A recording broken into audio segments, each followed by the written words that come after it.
At the Sports History Network, we're proud to introduce you to a new sponsor for our podcasts. It's Home Field Apparel, your premium collegiate apparel brand right out of Indianapolis. They've got incredibly comfortable t-shirts, plus they're officially licensed with vintage college designs. They have over 150 plus colleges available now and always adding more. Homefield digs through the archives and history of your school to find unique logos, mascots, and moments to make thoughtful designs for your school. When you shop today, new customers can get a 15% discount off their first purchase using the promo code SPORTSHISTORY at checkout. You can learn more at homefieldapparel.com. Our journey through football history lands us at the story of a Super Bowl hero. As a matter of fact, a hero of the very first game that earned the name of Super Bowl, and that player is an end of the Green Bay Packers, number 85, Max Magee. We have his story and more coming up in just a moment. This is the Pigskin Daily History Dispatch, a podcast that covers the anniversaries of American football events throughout history on a day-to-day basis. Your host, Darren Hayes, is podcasting from America's North Shore to bring you the memories of the gridiron, one day at a time. So as we come out of the tunnel of the Sports History Network, let's take the field and go no huddle through the portal of positive gridiron history with pigskindispatch.com. This podcast is part of the Sports History Network, your headquarters for the yesteryear of your favorite sport. You can learn more at sportshistorynetwork.com. Hello, my football friends. This is Darren Hayes of PigskinDispatch.com. Welcome once again to the Pig Pen, your portal to positive football history. And as we go into our portal today, we're going to talk about one of the legends of the game, not a Hall of Famer, but a great player all the same. In our quest to find out who was Max Magee. Well, the name of Max Magee to any football fan probably stirs images of what is now called Super Bowl I. Then it was referred to as the first AFL-NFL World Championship game, as he and his Green Bay Packers teammates dismantled the Kansas City Chiefs 35-10. Magee had a magnificent game for an end in that era of the run the ball, smash mouth football, especially the way the Green Bay Packers played it. Now, in that game, Super Bowl I, Magee caught 7 passes for 138 yards and 2 touchdowns. Those are lofty numbers in any era, but just think about this. This is the late 1960s. There's pretty interesting backstory to this game, too, that we'll get to in a little bit. But before we do, let's get into the playing career of Max Magee before this big game. Now, William Max Magee was born in 1932 and raised in a small town of White Oak, Texas, which is in the oil region of northeastern section of the Lone Star State. Max was the youngest of 6 children in a family of 5 boys and 1 lone girl, born to Robert Lee and Beatrice Parks Magee. Now, the Magee boys were all gifted athletes, and Max followed his older siblings to become one of the stars of the local White Oak high school football team. According to a SportsIllustrated.com article on Magee, his brother, Coy Magee, who was 6 years Max's elder, played 4 years at Notre Dame and was a reserve halfback on Coach Frank Leahy's teams from 1946 to 1948. Including the 1946 team that is regarded as one of the best teams in college football history. As a matter of fact, Old Coy came off the bench to lead the Irish to a season finale victory over Southern Cal and had 2 touchdowns and 146 yards rushing to help Notre Dame claim the national title. Some pretty good stock for Max to come from, wouldn't you say? Now, Max was a gridiron high school stud himself. Max's senior season in high school at White Oak, he became the first rusher in history, according to the NFHS, to eclipse the 3,000-yard career rushing mark when he posted 3,048 yards at the end of his scholastic gridiron journey. Now, that was back in 1949, and since then, there's been less than 90 players in high school that have accomplished that same feat of reaching the 3,000 career yard milestone. So that's pretty impressive. Now, these numbers earned Max a scholarship offer from Tulane University, and he gladly accepted. The offer was a good investment, as Max not only led the school in rushing for 3 straight seasons, but took on much of the duties of the return and punting duties as well during his time there. After college, the Green Bay Packers used their 5th-round pick of the 1954 NFL Draft to select the talented player to their squad.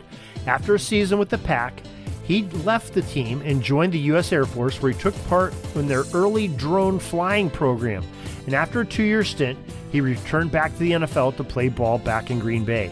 Max had a marriage occur during that time, where he had 2 daughters, but unfortunately, the marriage did not last much after that. Max then concentrated on football and had an 11-year run with the Packers. After the first 2 dismal seasons of losing seasons with the Packers, Coach Vince Lombardi took over and made Max Magee an offensive weapon in lieu of 5 NFL titles under the great coach. In 6 seasons from 1959 to 1964, Magee caught 238 passes for 31 scores. And as we said earlier, Magee was also part of the first 2 Super Bowls. But we'll get to that story in just a moment. So at this time, I want to interrupt this story to talk about a new sponsor we have here at Sports History Network that's helping Pigskin Dispatch and some of the other podcasts here.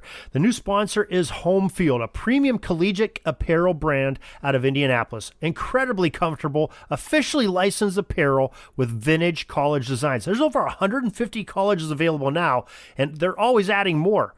Now, Home Field digs through the archives of history of your school to find unique logos, mascots, and moments to make thoughtful designs for your school.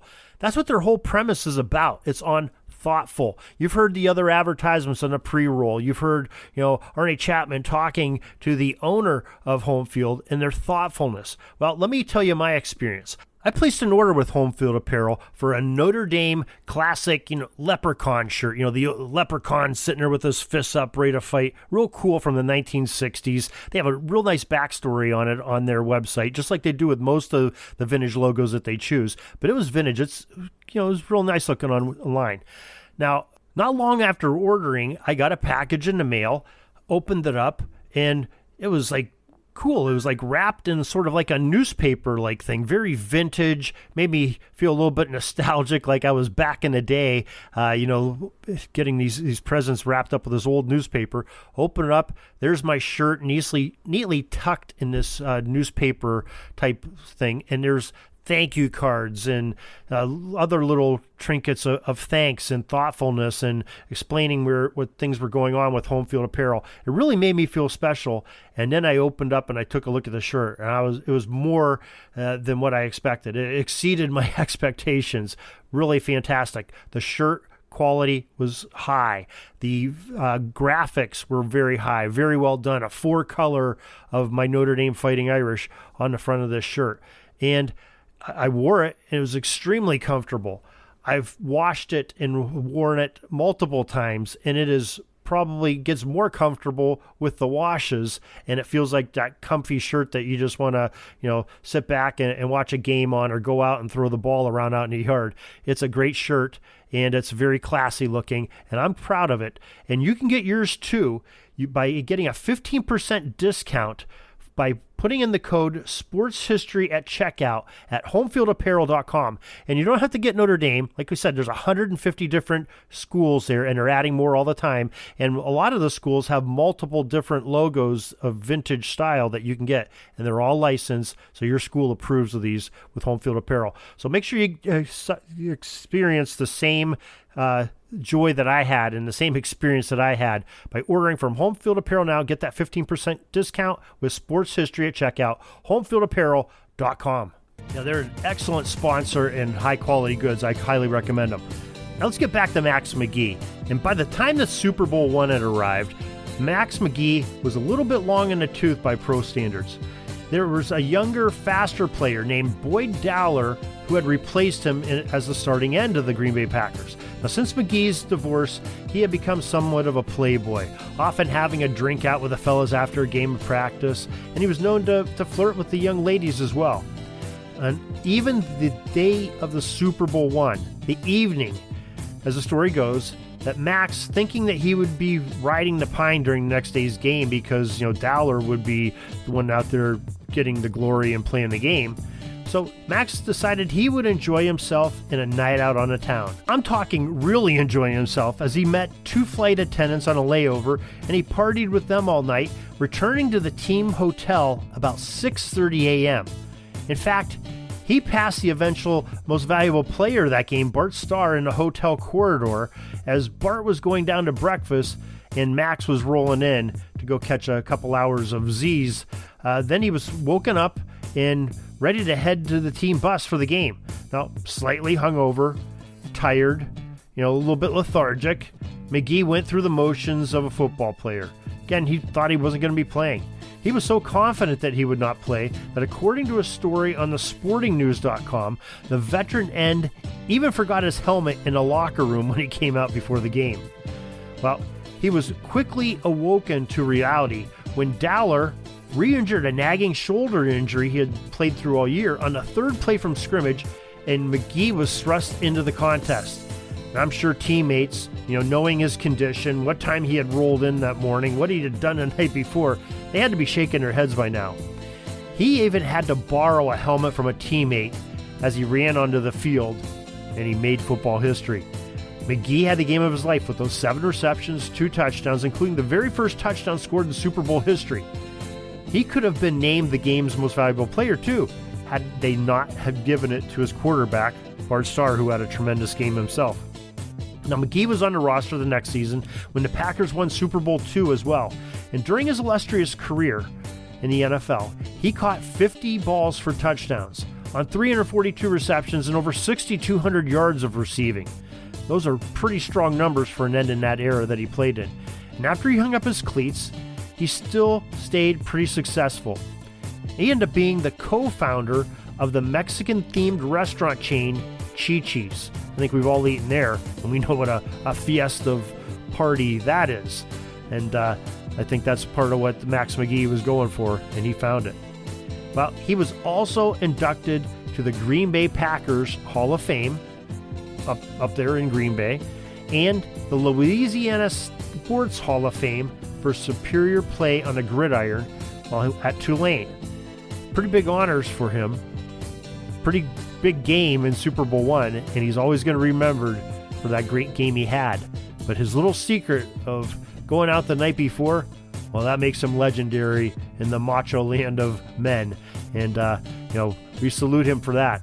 I don't recommend it to anybody. That's not a good pregame by any means, but it's a great story to tell. And we're glad that we could share it with you here on PigskinDispatch.com. Hope you enjoyed it.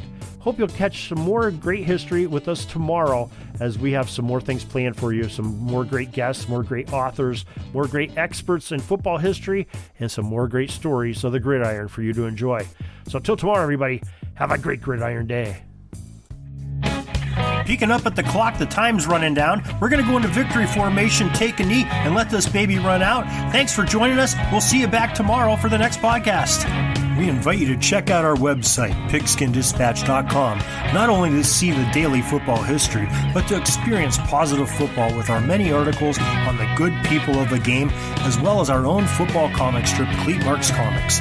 PigskinDispatch.com is also on social media outlets, Facebook, Twitter, Instagram, and don't forget the Pigskin Dispatch YouTube channel to get all of your positive football news and history. A special thanks to the talents of Mike and Jean Monroe, as well as Jason Neff for letting us use their music during our podcast.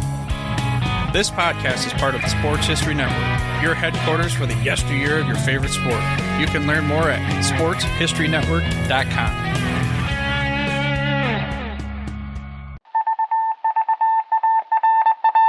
It was just another ordinary day in the offices of the Pittsburgh Guardian newspaper circa 1924.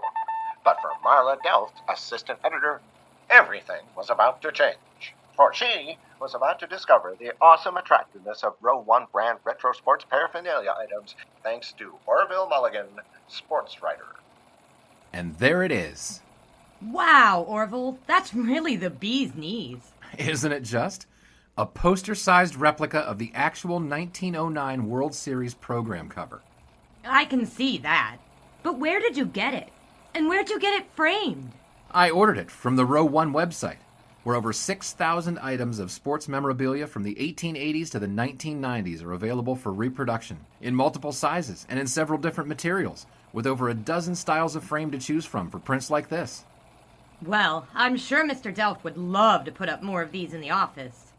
But I'm equally as sure they're beyond this newspaper's budget. Not at all, my dear Marla. See for yourself. Go to sportshistorynetwork.com/row1. sportshistorynetwork.com/row1. Oh my, these are good prices. Oh, and look at this stuff. Oklahoma-Nebraska football, college basketball art, Michael Jordan items. And so it retro was that sports Marla Delft advertisement discovered the clapboards. splendiferous magic of Row 1 sports memorabilia, arts, and prints. You can too by visiting sportshistorynetwork.com/row1. That's ROW1 today for access to the full Row 1 catalog of gallery prints and gifts like t-shirts, long-sleeve shirts, telephone cases, coffee mugs, blankets, pillows, towels, and even shower curtains. Act today for 15% discount off all prints with coupon code SHN15 and 20% off all other items with coupon code SHN20 at checkout. And keep your dial locked to the Sports History Network for the exciting chronicles of the 1920 sports world in Orville Mulligan, Sports Writer. Coming soon.